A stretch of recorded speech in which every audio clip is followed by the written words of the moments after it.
Halo semuanya, selamat datang. Hari ini kita bakal membedah sesuatu yang, jujur saja, sering bikin pusing banyak orang. Hukum waris perdata. Kita bakal ubah bahasa undang-undang yang kaku dan rumit itu menjadi sebuah panduan yang gampang banget dipahami. Jadi, buat Anda mahasiswa hukum, atau siapa saja yang pengen tahu cara hukum kita memecahkan sengketa waris, Anda ada di tempat yang tepat. Coba bayangkan skenario ini di detik yang persis sama ketika seseorang menghembuskan napas terakhirnya, apa yang sebenarnya terjadi sama semua aset dan utangnya? Mungkinkah hartanya tiba-tiba mengambang tanpa pemilik atau ada jeda waktu tertentu? Nah, jawaban dari pertanyaan ini adalah kunci untuk memahami reaksi berantai dari sebuah peristiwa kematian. Jawabannya ada di satu pepatah kuno Prancis yang sangat terkenal di dunia hukum, Les morts saisissent les vifs. Artinya, yang mati menyerahkan kepada yang hidup. Ini nih yang kita kenal sebagai asas saizin. Simpelnya, detik itu juga, secara otomatis dan demi hukum, para ahli waris langsung memegang kendali penuh atas semua harta peninggalan.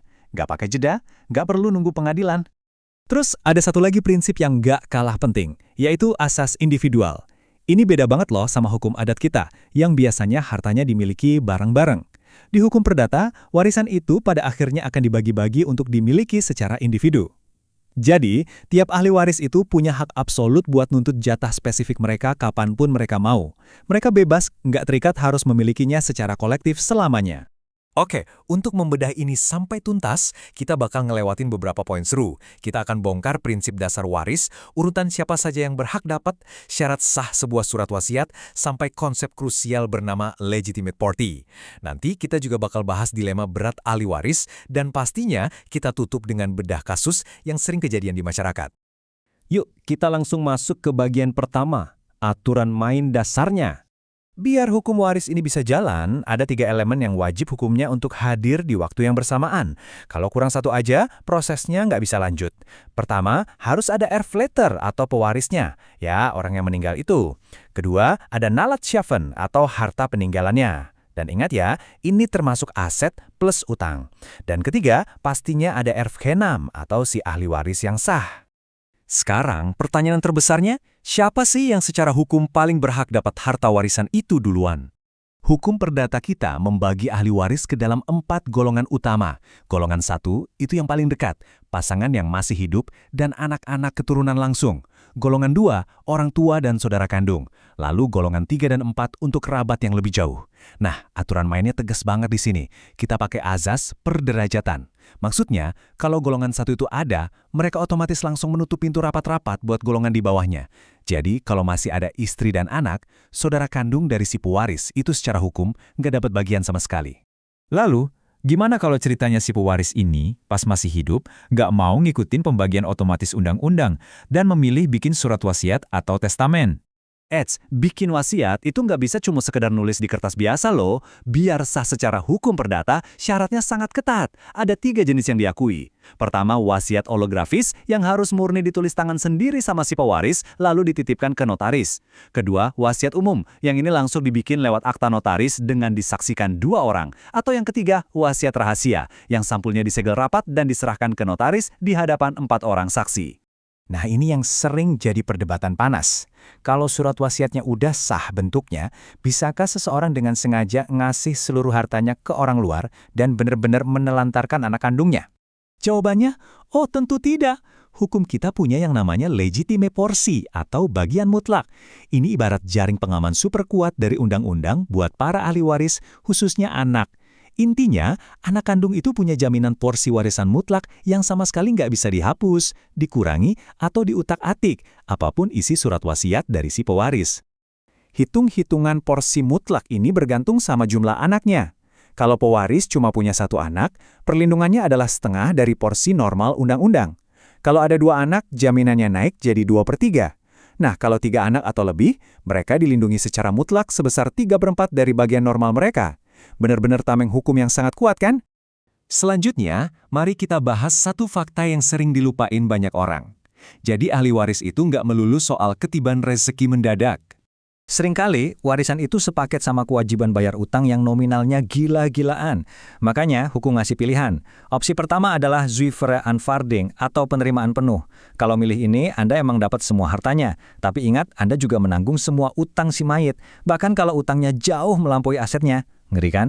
Makanya ada opsi kedua yang jauh lebih cerdas kalau situasinya belum jelas, beneficiary unfunding atau penerimaan dengan hak istimewa. Ini bikin Anda cuma wajib bayar utang warisan maksimal sebatas nilai aset yang ditinggalkan. Harta pribadi Anda dipastikan aman. Jadi buat Anda para mahasiswa hukum yang kelak jadi konsultan atau ahli waris yang lagi bingung, hafalkan langkah ini. Pertama, evaluasi dulu rasio aset lawan utangnya. Kedua, ambil keputusan dengan kepala dingin. Mau terima penuh, terima pakai hak istimewa, atau tolak mentah-mentah alias verwerping.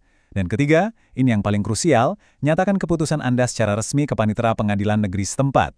Ini penting banget, biar sah secara hukum dan Anda nggak tiba-tiba jatuh bangkrut gara-gara utang warisan. Teori udah panjang lebar, sekarang mari kita terjun ke skenario lapangan, biar makin paham gimana pengadilan menyelesaikan sengketa ini. Kasus pertama yang paling sederhana.